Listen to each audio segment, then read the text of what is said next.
Mayad nga hapon sa tanan nga mga pumuluyo digya sa Banwa kang Kulasi. Ako gali si punong barangay Wenceslao Castillo Montero Jr.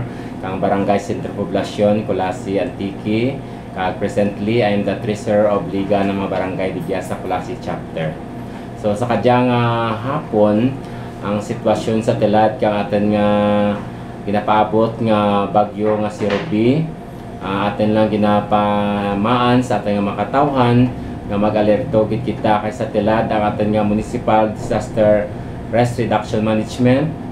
Naga-prepared man ka nagahiwat ka mga meetings kapag inunaanon sa mga kabarangayan sa pag-disseminate kadya nga impormasyon agad nga mga tao mangin alertness man sa ating ginapaabot nga bagyo.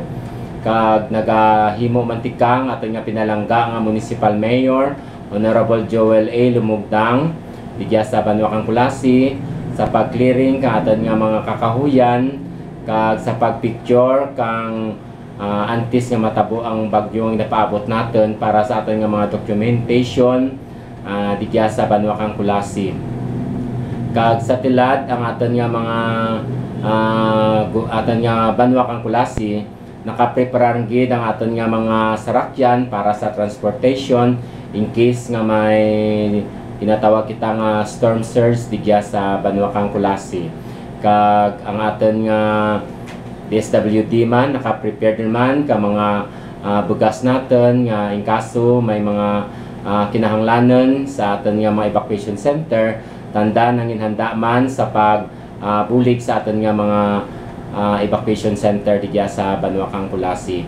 Kag kami man nga mga barangay officials nagahimo man kang tikang kami mangin alert man kag mangin handa sa pag-disseminate ka mga information kag ready rin namon nga mga equipment man nga kuning kaso nga may maabot nga bagyo digya sa Banwa kang Kulasi. So gani sa aton nga mga pumuluyo aware gid kita kag magpreparar gid kita kay wala kita kamaan kang tiyempo nga nagaabot ang bagyo digya sa Banwa kang Kulasi.